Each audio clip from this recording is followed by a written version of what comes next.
విహారీతో యమున సీరియస్‌గా ఇలా అంటూ ఉంటుంది. "ఏంటి విహారీ, నువ్వు ఎందుకు ఇలా చేసావు? ఈరోజు నువ్వు చేసిందేది నాకు నచ్చలేదు. నువ్వు ఈరోజు చేసిన దానికి నేను చాలా బాధపడుతున్నాను. ఈరోజు సహస్ర అలా ఉందంటే దానికి కారణం నువ్వేరా, నువ్వే కదా" అని అంటూ తిడుతూ ఉంటుంది. "అసలు తాళి కట్టే సమయానికి నీకు సమయం కావాలని ఎందుకు అనిపించింది? తాళి కట్టక ముందు వరకు నీకు సమయం కావాలని తెలీదా? తాళి కట్టే సమయానికే సమయం కావాలని గుర్తొచ్చిందా?" అని చాలా సీరియస్‌గా అరుస్తూ ఉంటుంది. విహారీ ఏం చెప్పాలో అర్థం కాక బాధగా అలా చూస్తూ ఉంటాడు. ఇక అప్పుడే లక్ష్మి చాటుగా చూస్తూ ఉంటుంది. "చెప్పు విహారీ, నువ్వు ఇలా చేసిన దానికి నాకేమీ నచ్చట్లేదు. నువ్వు ఇలా చేసినందుకు నాకు చాలా కోపంగా ఉంది. అమాయకురాలైన ఒక ఆడపిల్ల ప్రాణం పోతుంది నీ వల్ల" అని తిడుతూ ఉంటుంది. ఆ తర్వాత అక్కడి నుండి అందరూ వస్తారు. డాక్టర్ వచ్చి అతనికి చాలా సీరియస్‌గా ఉంది. వెంటనే సర్జరీ కూడా చేయాల్సి వస్తుంది. లేదంటే తను బ్రతికే ఛాన్సే లేదు. ఏమైనా ఉంటే చివరి కోరిక ఏమైనా ఉంటే ఆ అమ్మాయికి తీర్చేయండి అని అంటూ ఉంటుంది. చెప్పేసరికి ఇక ఒక్కసారిగా పద్మాక్షి ఎంత ఖర్చయినా పర్వాలేదు, నా కూతుర్ని కాపాడండి డాక్టర్ అని వేడుకుంటూ ఉంటే అప్పుడు డాక్టర్ ఇలా అంటూ ఉంటుంది. మా ప్రయత్నం మేము చేస్తున్నాం. అవసరమైతే ఫారెన్ కూడా పంపించాల్సి వస్తుంది. లేదంటారా, అసలు ఏం జరుగుతుందో మాకే తెలియట్లేదు. అంత దారుణమైన సిచ్యువేషన్లో ఉంది తను అని అంటూ చెప్పేసరికి ఒక్కసారిగా షాకింగ్గా అలా చూస్తూ ఉంటుంది పద్మాక్షి. ఇంకా అందరూ కూడా బాధపడుతూ ఉంటారు. నా కూతుర్ని మీరే కాపాడాలండి డాక్టర్, ప్లీజ్ అని అంటూ రిక్వెస్ట్ చేస్తూ ఉంటుంది. ఇక అప్పుడే ఒకసారి మీరందరూ వెళ్ళి తనని కలవండి. తన కోరిక ఏమైనా ఉంటే తీర్చండి. తన బ్రతికే ఛాన్స్ లేదు అని డాక్టర్ చెప్పేసరికి సరే అని అందరూ కలిసి లోపలికి వెళ్తారు. సహస్రని చూస్తూ ఇంకా బాధపడుతూ పద్మాక్షి ఏడుస్తూ ఉంటుంది.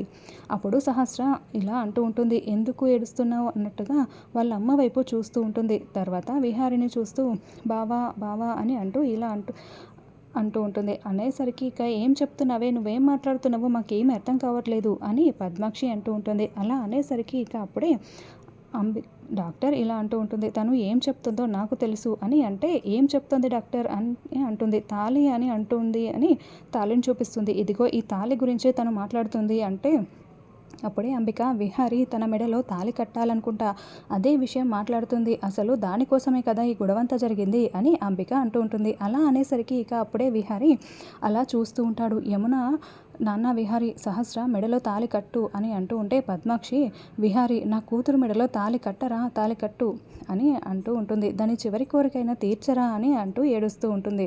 ఇక అప్పుడే విహారీకి ఏం చేయాలో అర్థం కాక అక్కడి నుంచి వెళ్ళిపోబోతాడు. అప్పుడే యమున విహారిని ఇలా పట్టుకొని ఏంట్రా ఎక్కడికి వెళ్ళిపోతున్నావు, నీ వల్ల వెళ్ళిపోవడానికి వీల్లేదు, నేను ఒప్పుకోను, నువ్వు వెళ్ళిపోకూడదు, ఇప్పుడు సహస్ర మెడలో నువ్వు తాళి కట్టాల్సిందే అని గట్టిగా అరుస్తూ ఉంటుంది. అలా అరిచేసరికి ఒక్కసారిగా విహారీకి ఏం చేయాలో అర్థం కాక ఆలోచిస్తూ ఉంటాడు. ఇంకా లక్ష్మి వైపు చూస్తే లక్ష్మి కూడా తాళి కట్టు అన్నట్టుగా సైగ చేస్తూ ఉంటుంది. ఇక పండు కూడా అక్కడే ఉండి బాధగా చూస్తూ ఉంటాడు. ఎవరికి ఏం చెప్పాలో అర్థం కాని సిచ్యువేషన్లో యమున చూడు విహారీ, నువ్వు ఎందుకు తాళి కట్టొద్దు అనుకుంటున్నావో, ఇంత చెప్పినా కూడా నువ్వు ఎందుకు వినట్లేదో, అసలు ఆ కారణం ఏంటో నాకు అక్కర్లేదు. ఇప్పుడు నువ్వు సహస్ర మెడలో తాళి కట్టడమే నాకు కావాలి అని యమున అంటూ ఉంటుంది.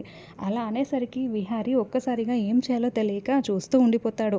ఇంకా వెంటనే పద్మాక్షి రెండు చేతులెత్తి దండం పెడుతూ నా కూతుర్ని దానికి చివరి కోరికైనా తీర్చు విహారీ అని అడుగుతూ ఉంటే ఇంకా యమున ఈ తాళి తీసుకొని సహస్ర మెడలో కట్టరా అని అడిగితే ఇక విహారీ తాళి పట్టుకొని లక్ష్మి వైపు చూస్తూ ఉంటే లక్ష్మి ఇలా సైగ చేస్తూ ఉంటుంది కట్టమని. ఇక వెంటనే తాళి తీసుకొని విహారీ సహస్ర మెడల్లో కడుతూ ఉంటాడు. అందరూ అలా చూస్తూ చాలా హ్యాపీగా ఫీల్ అవుతూ ఉంటారు. సహస్ర కూడా తాళి కట్టించుకున్న తర్వాత చాలా సంతోషంగా ఉంటుంది. అలా తాళి కట్టగానే తను ఇలా ఆయాసంగా వచ్చినట్టుగా ఎగురుతూ ఉంటుంది. డాక్టర్ ఇలా అంటూ ఉంటుంది. మీరందరూ బయటికి వెళ్ళండి, నేను చూసుకుంటాను తనని అని అనేసరికి అందరూ బయటికి వెళ్ళిపోతారు. అలా వెళ్ళిపోగానే ఇక డాక్టర్ సహస్ర ఇప్పుడు ఓకే కదా అంటే ఓకే అని అంటుంది. అలా అన్న తర్వాత కొంచెం సేపు నాకు బాగాలేదని అలా ట్రీట్మెంట్ గురించి పంపించాలని చెప్పు అని అంటే సరే అని డాక్టర్ బయటికి వచ్చి చెప్తూ ఉంటుంది. తనకి సర్జరీ చేయాలి, అలా చేస్తేనే తను బ్రతుకుతుంది, నాకు తెలిసి ఇప్పుడు తన కోరిక నెరవేరినందుకే అనుకుంటా తన మళ్ళీ బ్రతికే ఛాన్స్ ఉంది అని అంటూ డాక్టర్ చెప్తూ ఉంటుంది. ఇంకా అందరూ కూడా సంతోషపడుతూ ఉంటారు. పద్మాక్షి ఎంత ఖర్చైనా పర్వాలేదు, నా కూతురికి ట్రీట్మెంట్ చేయండి, తనని బ్రతికించండి అని అంటూ ఉంటుంది.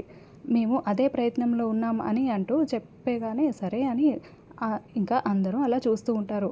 ఇక విహారీ చూస్తూ ఉండగానే బాధపడుతూ లక్ష్మి వైపు చూస్తూ ఉంటాడు. అందరూ సంతోషంగా ఉంటారు. ఇక విహారీ చాలా బాధగా పక్కకు వెళ్ళిపోతాడు.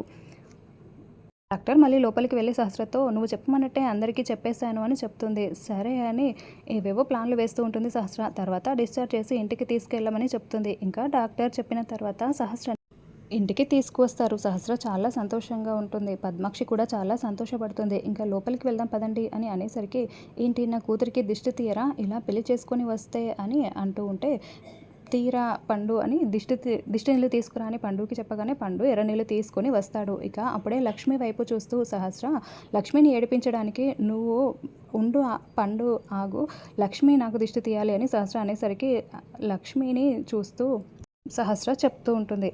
విహారి బాధగా చూస్తూ ఉంటే అప్పుడు అంబిక పని మనుషులే కదా తీయాలి, నువ్వు తీయి లక్ష్మి అని చెప్పేసరికి సరే అమ్మా అని లక్ష్మి దిష్టి తీస్తూ ఉంటుంది. విహారి లక్ష్మిని చూసి చాలా బాధపడుతూ ఉంటారు. లక్ష్మి దిష్టి తీసి పక్కకు జరుగుతుంది. ఇక సహస్రని లోపలికి పద అని అంటూ యమున అంటూ ఉంటే నా కూతురు పెళ్లి చేసుకొని వచ్చింది, ఇలా సాదాసీదాగా తీసుకెళ్ళిపోతావా అని అంటే అయ్యో వదిన తను కొంచెం బాగాలేదు కదా అందుకే నేను ఇలా తీసుకెళ్ళాలనుకున్నాను అని యమున అంటూ ఉంటుంది. ఇక సహస్ర నన్ను బావ పెళ్లి చేసుకోవడమే నాకు గొప్ప వరం, ఇంకేమీ వద్దు నాకు అని అంటూ ఉంటుంది.